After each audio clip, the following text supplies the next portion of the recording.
لا الہ الا اللہ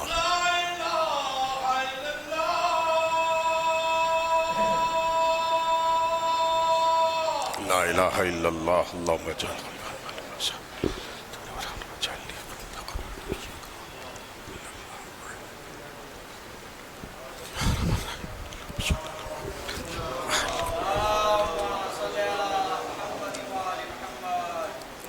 السلام علیکم اعوذ باللہ من الشیطان الرجیم بسم اللہ الرحمن الرحیم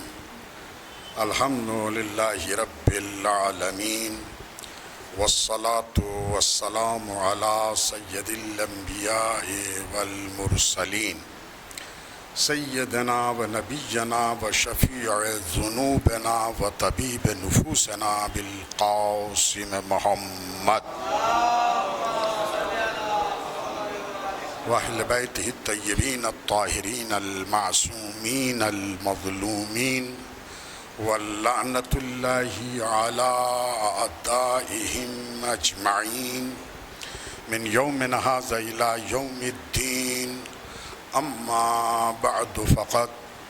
قال الله تبارك وتعالى في كتابه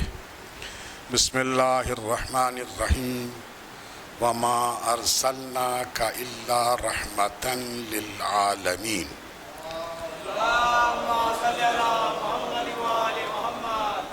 حضرات ماہ ربیع الاول چل رہا ہے اور پیغمبر اسلام صلی اللہ علیہ وآلہ وسلم کی ولادت باسعادت کا مہینہ ہے، لہذا پیغمبر اسلام سے متعلق ہی گفتگو مسلسل چل رہی ہے۔ آج جس آیت کی تلاوت کا شرف حاصل کیا ہے اس میں کہا جا رہا ہے کہ وما ارسلناک، ہم نے آپ کو نہیں بھیجا، یعنی بالکل جس طرح سے کلمہ لا الہ الا اللہ ہے اسی انداز کے اوپر پہلے نفی کی گئی ہے، لا الہ نہیں ہے کوئی خدا مگر، اسی انداز کے اوپر جو ہے اس آیت میں بھی وما ارسلناک، ہم نے آپ کو نہیں بھیجا الا رحمۃ للعالمین، مگر یہ کہ عالمین کے لیے رحمت بنا کر، یعنی پہلے ہر چیز کی نفی کر دی گئی اور نفی کرنے کے بعد جو ہے وہ پھر رحمت بتایا جا رہا ہے، یعنی پیغمبر اسلام کی حیثیت ہر لحاظ سے رحمت ہے۔ پیغمبر کا مبعوث برسالت ہونا، پیغمبر اسلام کا اس دنیا میں زندگی گزارنا، پیغمبر اسلام کا تعلیمات کو اپنی عام کرنا، اصلاح نفس کرنا، یہ تمام چیزیں جو ہے وہ رحمت بتائی جا رہی ہیں، یعنی پیغمبر ہر جہت سے ہر لحاظ سے رحمت ہے، دنیا کے لیے رحمت ہے۔ عالمین کی لفظ استعمال کی گئی ہے، عالمین یعنی دونوں جہانوں کا، عالمین کا جو ہے وہ کے لیے رحمت بنا کے بھیجے گئے ہیں۔ عالمین کا دائرہ بہت وسیع ہے اور اس کا دائرے کو اگر بہت وسیع بھی نہ تصور کیا جائے، صرف دنیا ہی تک محدود اگر اسے تصور کر لیا جائے تو بھی عظمت پیغمبر پورے طور کے اوپر واضح ہے، یعنی ہر نوع بشر کے لیے، ہر انسان کے لیے پیغمبر اسلام رحمت ہیں، نہ صرف یہ کہ مسلمانوں کے لیے بلکہ پوری انسانیت کے لیے پیغمبر اسلام رحمت ہیں۔ عزیزان گرامی، سوال یہ پیدا ہوتا ہے کہ پیغمبر دنیا کے لیے کیسے رحمت ہیں؟ ایک سوال ذہن کے اندر یہ ابھر سکتا ہے کہ پیغمبر کو یہاں رحمت بتایا جا رہا ہے تو پیغمبر اسلام رحمت کس طرح سے ہیں؟ تو دیکھیے ایک مفصل موضوع ہے، لیکن بہرحال چند باتیں میں آپ حضرات کی خدمت میں عرض کر کے آگے بڑھنے کی کوشش کروں گا۔ پیغمبر اسلام رحمت ہیں اس لحاظ سے کہ جو کچھ پیغمبر اسلام کی بعثت سے پہلے اس دنیا کے اوپر گزر رہا تھا، اس دنیا کے اندر جو کچھ ہو رہا تھا، اگر اس کی اصلاح نہ کی جاتی تو تصور کرنا چاہیے کہ پھر دنیا کی صورتحال کیا ہوتی۔ قرآن مجید نے جسے ایام جاہلیت کے عنوان سے جانا ہے اور دور جاہلیت اس کا نام رکھا ہے، یہ واقعاً دور جاہلیت تھا۔ دیکھیں، ایسا نہیں ہے کہ دنیا کے کسی گوشے کے اندر علم اور ادب کی بات جو ہے وہ نہیں ہو رہی تھی، بات بے شک ہو رہی تھی، اور اس سے پہلے مثلاً یونان میں علم و ادب نے کافی ترقی کی تھی، چین میں کافی ترقی ہوئی تھی، مصر اس سلسلے میں بہت آگے تک جو ہے وہ رسائی حاصل کر چکا تھا، لیکن پیغمبر اسلام سے پہلے کی جو صورتحال پوری دنیا کی ہے وہ انتہائی بدعملی اور انتہائی جہالت کے اوپر مبنی۔ لیکن جہالتیں بھی دو طرح کی ہوتی ہیں۔ بعض اوقات یہ جہالت ہوتی ہے کہ انسان نہیں جانتا، یہ کوئی بہت زیادہ بڑی برائی نہیں ہے، برائی ہے اپنی جگہ کے اوپر، برائی ہے کہ انسان جو ہے وہ نہیں جانتا، لیکن اس سے بدتر صورتحال وہ ہوتی ہے کہ جب انسان نہیں جانتا اور وہ یہ بھی نہیں جانتا کہ وہ نہیں جانتا، وہ اپنی جگہ کے اوپر یہ تصور کرتا رہتا ہے کہ وہ جانتا ہے حالانکہ وہ نہیں جانتا، تو یہ صورتحال جو ہے وہ بہت بری ہوتی ہے۔ ایک برائی سماج کے اندر ہے، لیکن سماج خود اپنی جگہ کے اوپر یہ تصور کیے ہوئے ہے کہ یہ برائی ہے، لیکن سماجی برائی جو ہے وہ اس وقت کہیں زیادہ شدید ہو جاتی ہے کہ جب وہ سماج جو ہے اس برائی کو برائی سمجھنا چھوڑ دے۔ یہ ظاہر ہے کہ کہیں زیادہ خراب صورتحال ہے۔ عزیزان گرامی، آپ تاریخ اسلام تاریخ انسانیت آپ اگر اٹھا کے دیکھیں گے تو وہاں یہ ملاحظہ فرمائیں گے کہ انسانیت اسی سطح کے اوپر پہنچ چکی تھی، برائیاں تھیں، لیکن برائیوں کو جو ہے وہ اچھائی کا نام دیا جا رہا تھا۔ مثلاً خود عرب کے اندر بیٹیوں کو زندہ درگور کیا جانا، اسے ان قبائل کے درمیان جو ہے وہ ایک عزت اور افتخار کی چیز تصور کیا جا رہا تھا۔ آپ ذرا تصور فرمائیں کہ بیٹی کو ایک باپ جو ہے وہ زندہ گڑھا کھودنے کے بعد دفن کر دے اور اس بات کو جو ہے افتخار آمیز انداز میں لوگوں کے سامنے بیان کرے، تو انسانیت نام کی چیز کہاں پائی جاتی ہے؟ اسی طرح کے مراسم پوری دنیا کے اندر تھے۔ ہندوستان کے اندر جو ہے شوہر کے مرنے کے بعد جو ہے بیوی کو زندہ جلا دیا جاتا تھا، اور اسی طرح کی بہت سی خرابیاں، برائیاں جو ہے وہ پوری عالم انسانیت کے اوپر جو ہے وہ چھائی ہوئی تھیں۔ پیغمبر اسلام نے ایک ایسی قوم کو کہ جو انتہائی جہالت کے اندر مبتلا تھی، جہاں تک پڑھے لکھے ہونے کا تعلق ہے تو پڑھے لکھے افراد بھی جو ہے وہ پورے عرب میں انگلیوں پہ گرے جانے کے لائق تھے، اس سے زیادہ پڑھے لکھے لوگوں کی تعداد بھی نہیں تھی، اور جو پڑھے لکھے تھے بھی تو عزیزان گرامی وہ اپنے سابقہ عقائد کی بنا کے اوپر اس قدر جاہلانہ رسموں کے اندر جکڑے ہوئے تھے، اور اس طرح کا سماج اس وقت پنپ رہا تھا کہ جہاں برائی نہیں تھی۔ تو بہرحال اس صورتحال میں پیغمبر اسلام مبعوث برسالت ہوتے ہیں، اور پیغمبر اسلام نے اسلام کے اس پیغام کو، امن و شانتی کے اس پیغام کو، علم و آگہی کے اس پیغام کو دنیا کے سامنے پیش کیا۔ بہت سی مزاحمتیں، پریشانیاں پیغمبر کے سامنے آئیں، لیکن ان تمام پریشانیوں کو جھیلتے ہوئے، برداشت کرتے ہوئے پیغمبر اسلام نے اس تحریک کو آگے بڑھایا، اور پھر ایک دور وہ آیا کہ ابتدائی مرحلے میں جہاں کامیابی میسر نہیں ہو رہی تھی، یعنی 13 سال مکے کی زندگی جو پیغمبر اسلام کی ہے، اس میں کوئی بہت زیادہ کامیابی پیغمبر اسلام کو نہیں ملی۔ ایسا نہیں ہے کہ کامیابی نہیں ملی، کامیابی ملی، لیکن اس طرح سے کامیابی پیغمبر کو نہیں مل سکی۔ ظاہر ہے کہ مکہ جاہلیت کا مرکز تھا، مکہ ایک طرح سے مذہب کے سلسلے میں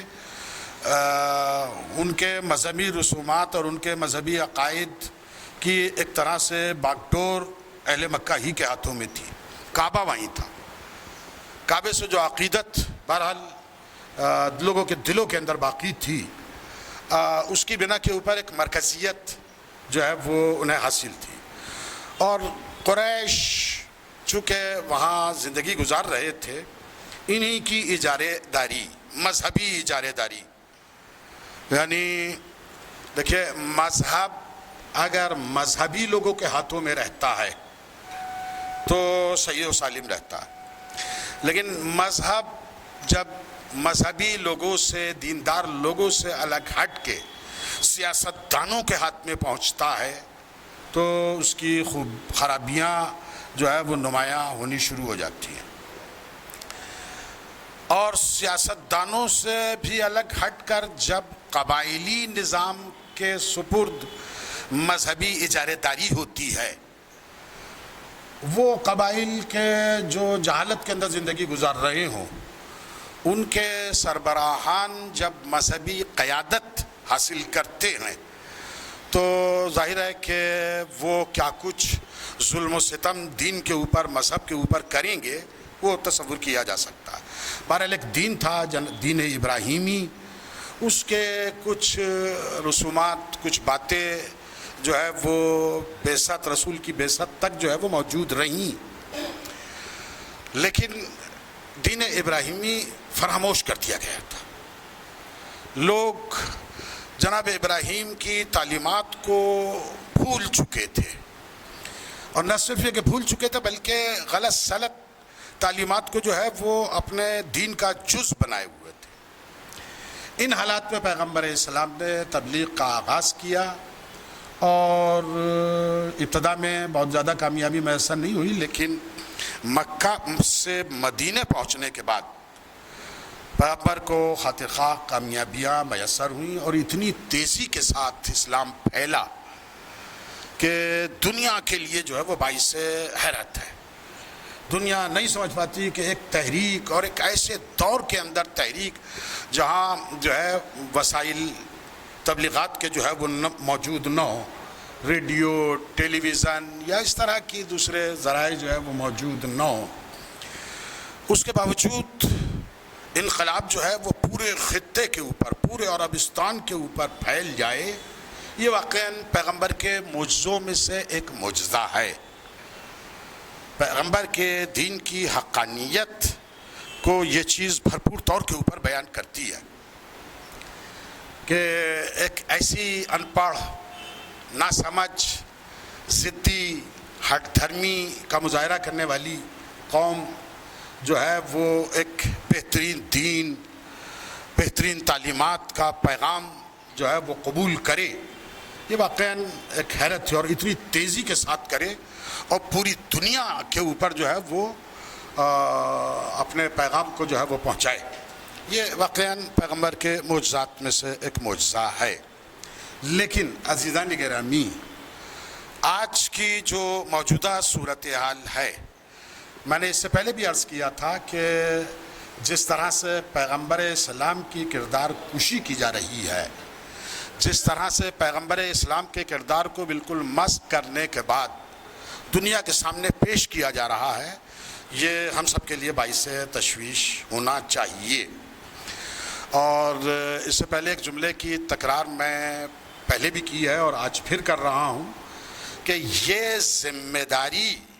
یعنی پیغمبر اسلام کی سیرت کو، آپ کے کردار کو دنیا کے سامنے پیش کرنے کی ذمہ داری جو ہے وہ شیعان حیدر کرار کی ہے، اور خاص طور کے اوپر ہے وہ اس لیے کہ جن کی کتابوں کے ذریعے سے کردار کشی کی جا رہی ہے، ظاہر ہے کہ وہ اس بدتمیزی کا اور اس طوفان کا جو ہے وہ مقابلہ نہیں کر سکتے۔ مقابلہ وہی کر سکتے ہیں کہ جن کی کتابیں اس طرح کی چیزوں سے پاک صاف ہوں، اور وہ خوش قسمتی ہماری ہے کہ ہم اپنے علماء کی تحریر کردہ سیرتوں کے مطالعے کو اگر اپنے لیے یعنی مشغلہ قرار دیں اور دقیق نظروں کے ساتھ ہم سیرت پیغمبر کا مطالعہ کریں تو ہم اپنے اس فریضے کو بخوبی انجام دے سکتے ہیں۔ آج خصوصیت سے میں آپ حضرات کی خدمت میں ایک چیز عرض کرنا چاہوں گا۔ جس طرح سے کہا جا رہا ہے کہ مثلا اسلام جو ہے وہ تلوار کے زور کے اوپر پھیلا، اسلام جو ہے وہ دھونس، دھمکی، طاقت، جبر، تشدد، ان تمام چیزوں کا سہارا لے کے جو ہے وہ اسلام پھیلا۔ عزیزان گرامی، اگر آپ کردار پیغمبر کے اندر جھانکنے کی اگر کوشش کیجئے تو حقیقت جو ہے وہ بالکل عیاں ہو کے آپ کے سامنے آ جاتی ہے۔ مکے کی زندگی پیغمبر اسلام نے اور مسلمانوں نے کس طرح سے گزاری یہ آپ کے سامنے ہے۔ غلام، کنیزے، سماج کا بالکل پسماندہ طبقہ، غریب طبقہ، نادار طبقہ وہ اسلام کو قبول کر رہا تھا،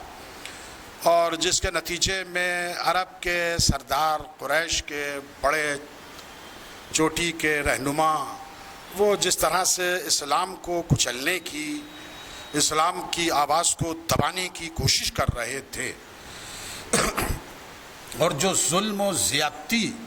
ان کی طرف سے جو ہے وہ مسلمانوں کے اوپر کی جا رہی تھی، خصوصیت کے ساتھ جناب بلال، جناب عمار یاسر کے والدین، یہ تاریخ کے اندر جو ہے وہ پورے طور کے اوپر ثبت ہے، اور اس چیز کو جو ہے وہ مطالعہ بخوبی کیا جا سکتا ہے اور سمجھا جا سکتا ہے۔ تو بہرحال مکے کی زندگی پیغمبر اسلام نے کن حالات کے اندر گزاری وہ ہمارے سامنے بالکل واضح ہیں۔ مدینہ پہنچنے کے بعد ابھی 2 سال نہیں گزرنے پائے تھے کہ مسلمانوں کو ایک جنگ کرنی پڑی جس کا نام جنگ بدر ہے۔ جنگ بدر میں صورتحال کیا ہے؟ جنگ بدر میں صورتحال یہ ہے کہ 1000 کا لشکر ہے اور پیغمبر اسلام کے پاس صرف 313 افراد ہیں، اور 313 افراد میں بھی مسلح افراد نہیں ہیں، تلواریں نہیں ہیں۔ گھوڑا جو جنگ کا جانور تصور کیا جاتا ہے، جس کے ذریعے سے جنگ کی جاتی تھی اس وقت، وہ نہیں تھے، سب کے پاس سواریاں نہیں تھیں۔ تو بہرحال اس قصبہ پرسی کے عالم میں 1000 کا لشکر، مسلح لشکر، پوری تیاریوں کے ساتھ آیا ہوا لشکر۔ اب آپ تصور فرمائیے کہ پیغمبر اسلام اس جنگ سے دوچار ہوتے ہیں، اور جو صورتحال قرآن مجید نے اس کی بیان کی ہے کہ ایسے میدان جنگ کی طرف جا رہے تھے جیسے موت کی طرف دھکیلے جا رہے ہو۔ ظاہر ہے کہ عام حالات کے اندر 313 افراد، اور ایسے 313 افراد کے جن کے پاس بھرپور طور کے اوپر اسلحہ بھی نہ ہو، اور وہ 1000 کی مسلح، باقاعدہ مسلح فوج سے جو ہے وہ ٹکرانے جا رہے ہوں، تو آپ اس لشکر کا، اس لشکر اسلام کا جو ہے وہ نفسیاتی تجزیہ آپ کر سکتے ہیں۔ اس کے بعد بہت سی جنگیں جو ہے وہ مسلمانوں کو لڑنی پڑی۔ میں جنگوں کے سلسلے میں آپ حضرات کی خدمت میں ایک چیز عرض کرنا چاہوں گا۔ پیغمبر اسلام کے دور میں جو جنگیں ہوئی ہیں وہ جنگیں 2 قسموں میں تقسیم کی جاتی ہیں۔ کچھ جنگوں کو غزوات کہا جاتا ہے، کچھ جنگوں کو سرایا کہا جاتا ہے۔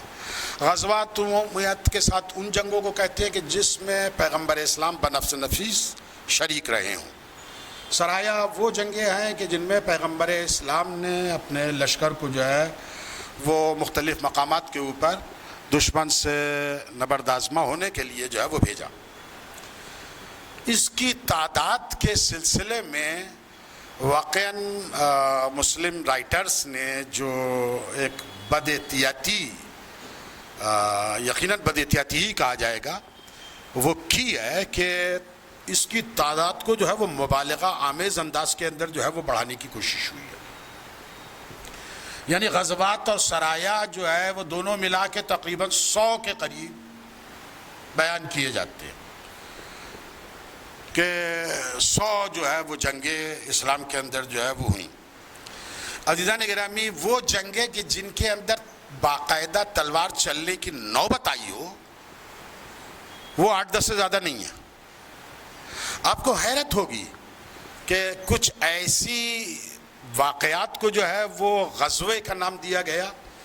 کہ آپ سن کے جو ہے وہ حیرت کریں گے. صلح حدیبیہ میں کیا ہوا؟ صلح ہوئی ہے، کفار اور مسلمانوں کے درمیان ایک صلح ہوئی ہے. ہمارے مورخین نے اسے جو ہے غزوہ حدیبیہ کا نام دیا. اب یہ غزوہ کس عنوان سے ہے؟ جنگ کس عنوان سے ہے. اسی طرح سے بہت سے سرایہ کہ جن کے اندر جنگ کی نوبت ہی نہیں آئی، لیکن انہیں جو ہے وہ لفظ سریہ سے جو ہے وہ تاریخ نے ثبت کیا ہے. تو تعداد کے سلسلے میں جو ہے وہ مبالغہ کیا گیا، بہت زیادہ مبالغہ کیا گیا. یعنی کل جنگیں جن کے اندر جنگ لڑنے کی نوبت آئی ہو، وہ جو ہے وہ 8-10 سے زیادہ جو ہے وہ نہیں ہے کہ جن میں جنگ کی نوبت آئی ہو. تو بہرحال ایک مبالغہ آمیز فتح مکہ کے اوپر جو ہے وہ ایک بھی انسان جو ہے وہ قتل نہیں کیا گیا، جنگ کی نوبت ہی نہیں آئی. پیغمبر نے عام معافی کا اعلان کر دیا کہ جو خانہ کعبہ میں پناہ لے گا اسے پناہ دی جائے گی، جو ابو سفیان کے گھر کے اندر پناہ لے گا اسے پناہ دے دی جائے گی. تو اس عام معافی کے اعلان کے ساتھ عزیزان گرامی تلوار جو ہے وہ نیام سے باہر ہی نہیں آئی، لیکن اس کے باوجود جو ہے اسے غزوے کے اندر شمار کیا گیا. تو آپ تصور کر سکتے ہیں کہ کیا مثلا روش تھی. اب بہرحال یہ کیسے پیدا ہوئی اور یہ ذہنیت کیوں بنی، یہ ایک مفصل موضوع ہے. انشاءاللہ کسی اور موقع کے اوپر جو ہے میں آپ حضرات کی خدمت میں تفصیل سے عرض کرنے کی کوشش کروں گا. تو بہرحال یہ ایک کوتاہی اور بہت بڑی کوتاہی عالم اسلام کی طرف سے ہوئی. ان 100 جنگوں میں کتنے افراد مرے ہیں؟ واقعاً اگر کوئی انسان اس کی تحقیق کرنا چاہے کہ کتنے افراد جو ہے وہ مسلمانوں کے درمیان سے اور کافروں کے درمیان سے، یعنی دشمنان اسلام کے درمیان سے جو مرے ہیں، ان کی تعداد کتنی ہے، آپ کو واقعاً سن کے حیرت ہوگی. آپ یقین نہیں کریں گے کہ کل جنگوں کے اندر مرنے والوں کی تعداد زیادہ سے زیادہ جو ہے 1557، دونوں طرف کے، مسلمانوں کی طرف کے بھی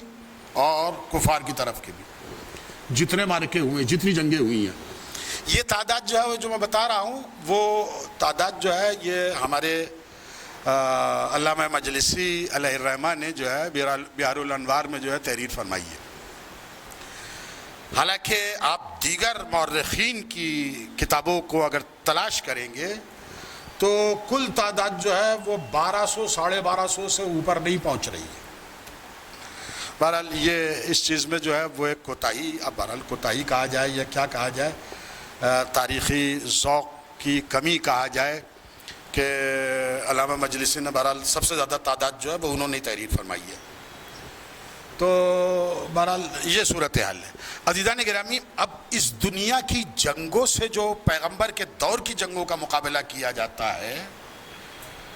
تو اس لحاظ سے تو ان جنگوں کو جنگ کہنا بھی جو ہے وہ غلط ہے. آج کل جو ہے وہ یہ جنگیں نہیں کہلاتی بلکہ یہ جھڑپیں کہلاتی ہیں، یہ جو ہے معمولی نزاع کہلاتے ہیں. لیکن بہرحال اور یہ جو میں نے 1200 کی تعداد آپ حضرات کی خدمت میں عرض کی ہے، اس کے اندر جو ہے وہ ایک جنگ تو نہیں کہی جا سکتی. کچھ جو قیدی ہوئے قبیلہ بنی قریظہ کے، ان کے 500-600 آدمی جو ہے وہ قتل کیے گئے. حالانکہ اس واقعے کی بھی اگر آپ تحقیق فرمائیں اور اس کی جڑوں تک پہنچنے کی کوشش کریں تو یہاں بھی جو ہے وہ مایوسی ہوتی ہے کہ بعض مورخین نے تو 900 تک تعداد بتائی ہے کہ یعنی کم سے کم تعداد جو ہے وہ 400 450 اور زیادہ سے زیادہ تعداد جو ہے وہ 900. ایک ہی قبیلے کے 900 آدمی جو ہے وہ قتل کر دیے گئے. راوی کون ہے؟ راوی وہ ہیں، یہ یہودی بتائے گئے تھے کہ یہ یہودی ہیں. راوی کون ہے؟ راوی وہی افراد ہیں کہ جن کے دادا پردادا جو ہے وہ یہودی رہے تھے، انہی کی روایتیں ہیں اس قبیلہ بنی قریظہ کی جنگ کے سلسلے میں. اور بہرحال یہ کہا جاتا ہے کہ امیر المومنین نے جو ہے وہ سب کو قتل کیا. اب اسے ایک کارنامہ سمجھ کے جو ہے وہ ہمارے بھی بعض مورخین نے جو ہے وہ امیر المومنین کے کارناموں میں ایک کارنامہ یہ بھی بیان کر دیا. حالانکہ جو روایت کے اندر جھول ہے وہ ان تمام جھول کو جو ہے وہ بیان کرنا جو ہے وہ بہرحال وقت کے دامن میں بھی اتنی گنجائش نہیں ہے کہ وہ سب بیان کر دی جائیں. ایک مکان میں 1000 آدمی جو ہے وہ قید کیے گئے. اب عزیزان گرامی کتنا بڑا مکان تھا کہ جس کے اندر 1000 آدمی جو ہے وہ رکھے گئے, رات بھر رکھے گئے, دن بھر رکھے گئے, اگلے دن جو ہے وہ جا کے قتل کیے گئے. کس جگہ کے اوپر قتل کیے گئے وہ جگہ جو ہے وہ تاریخ کے اندر آج تک جو ہے سرزمین مدینہ کا چپا چپا جو ہے وہ آج مشخص ہے. فلاں صحابی کس محلے میں رہتے تھے, کس جگہ کے اوپر ان کا جو ہے وہ مکان تھا, آج بھی جو ہے وہ معین کیا جا سکتا ہے. لیکن یہ 900 آدمی کہاں قتل ہوئے اس کا کوئی وہ نہیں ہے, کوئی سراغ نہیں ہے. تو بہرحال تاریخ کے ساتھ ہماری جو ہے وہ چھیڑ چھاڑ ہوئی ہے. تو بہرحال کہنے کا مطلب یہ ہے کہ جس طرح سے جہاد اسلامی کو جو ہے وہ بدنام کرنے کی کوشش کی گئی ہے, وہ پیغمبر کے دور کی جنگوں کو دیکھنے کے بعد جو ہے, دیکھیے ساری جنگیں جن میں جنگ کی نوبت آئی ہے وہ جنگیں وہ ہیں کہ مسلمانوں کی تعداد انتہائی قلیل ہے اور اس کے مقابلے میں دشمن اسلام جو ہے 2 گنا 3 گنا بلکہ 4 گنا تک جو ہے وہ لشکر کفر ہے. وہاں جو ہے وہ جنگیں ہوئی ہیں. صرف 2 معرکے ایسے ہوئے ہیں کہ جہاں مسلمانوں کی تعداد جو ہے وہ زیادہ ہے. 2 واقعات, ایک جگہ کے اوپر صلح ہوئی ہے, صلح حدیبیہ, اور دوسری جگہ کے اوپر جو ہے فتح مکہ ہوئی ہے. یعنی مسلمانوں کی تعداد زیادہ ہوتی ہے تو یا تو عام معافی کا اعلان ہوتا ہے یا صلح ہوتی. یہ واقعاً مزاج اسلام دنیا کے سامنے صحیح طور کے اوپر اگر پیش کیا جائے, آج کی صورتحال بھی جو ہے وہ تقریباً یہی ہے. دیکھیے کسی کے اوپر مسلسل ظلم و ستم ہوتا رہے تو آخر نوبت ایک آتی ہے کہ مرتا کیا نہ کرتا. یہ ہر ایک کے سامنے یہ صورتحال آ سکتی ہے, کسی کے لیے بھی آ سکتی ہے. اور پھر وہ بیچارہ جو ہے وہ مسلسل ظلم و ستم کے بعد اگر کوئی کارروائی کرے تو اب اسے جو ہے وہ دہشت گردی جو ہے وہ کہا جا رہا. یعنی اس سے پہلے جو 10,000 فلسطینیوں کو 12-14 سالوں کے اندر جو ہے وہ قتل کر دیا گیا وہ دہشت گردی نہیں تھی. بہرحال اس وقت کی صورتحال کو مد نظر رکھتے ہوئے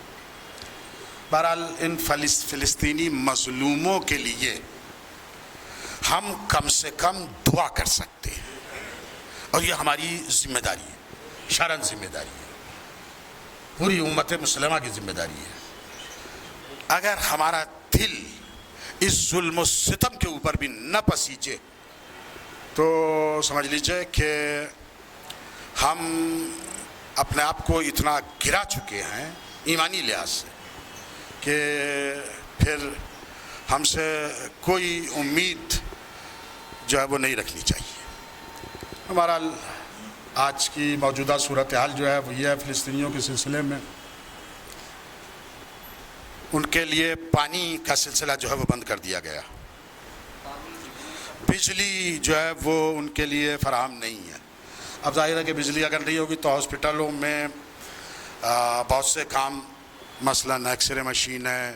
وینٹیلیٹر کے اوپر ایک مریض ہے, ظاہر ہے کہ اس کے لیے جو ہے وہ بجلی کی ضرورت ہے. تو اب وہ نہیں ہوگی تو کیسے حالات ان کے اوپر جو ہے وہ گزر رہے ہوں گے, اسے جو ہے وہ آپ تصور کر سکتے ہیں. یعنی واقعاً انسانیت جو ہے وہ کتنے پستی کے اوپر پہنچ چکی ہے اور دنیا اس سے بالکل بے توجہ ہے. ایک طرفہ مظلومیت کے گیت گائے جا رہے ہیں لیکن فلسطینیوں کے اوپر جو ستم ہو رہا ہے اسے بالکل جو ہے وہ نظر انداز کیا جا رہا ہے. یہ ایک واقعاً ایسی صورتحال ہے کہ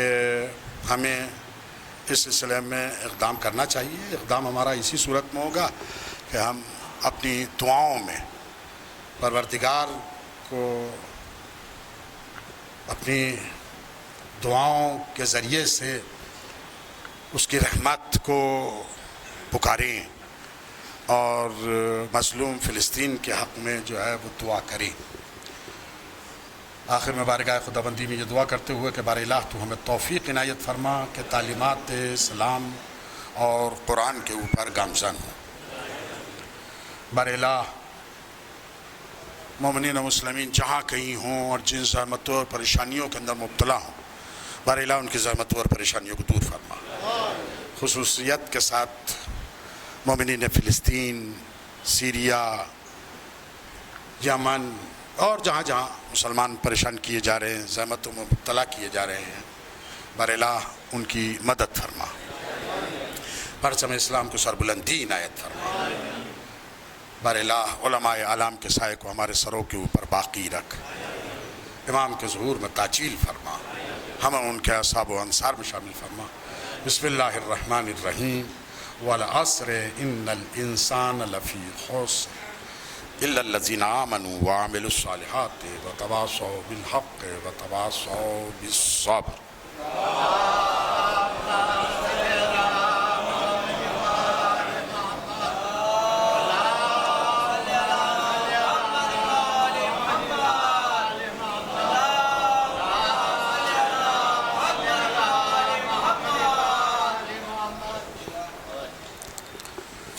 اعوذ باللہ من الشیطان الرجیم، بسم اللہ الرحمن الرحیم۔ الحمد للہ الذی لا الہ الا هو الحلیم الکریم غافر الذنب وقابل التوب وهو الغفور الرحیم۔ سبحان من سبقت رحمته غضبه وبسط الیدین بالرحمہ۔ سبحان من لم یکلف نفسا الا دون وسعها وعفى عن السیئات ولم یجاز بها۔ سبحان من لا یزداد علی المعاصی العباد الا کرم وجود ولا کثرة الذنوب الا فهم وصفا۔ نشهد ان لا اله الا هو العطوف على العباد بجوده والعباد على المذنبين بعلمه ونشهد ان محمدا نبيه وحبيب سيد المرسلين وشفيع المذنبين بعثه رحمة للعالمين صلى الله عليه وآله الداعين إلى سبيل الله بالحكمة والموعظة الحسنة قاعدة الأمم والأولياء إنهم ومعدن الرحمة يوصيكم عباد الله بالتوبة عما سلف من ذنوبكم والإنابة عن الأوزار التي أثقلت ظهوركم فإنه تعالى كريم رؤوف عليكم يقبل اليسير ويعفو عن الكثير قال الله تعالى وقوله الحق توبوا إلى الله توبة نصوحا عسى ربكم أن يكفر عنكم سيئاتكم ويدخلكم جنات تجري من تحتها الأنهار وقال قل يا عبادي الذين أسرفوا على أنفسهم لا تقنطوا من رحمة الله إن الله يغفر الذنوب جميعا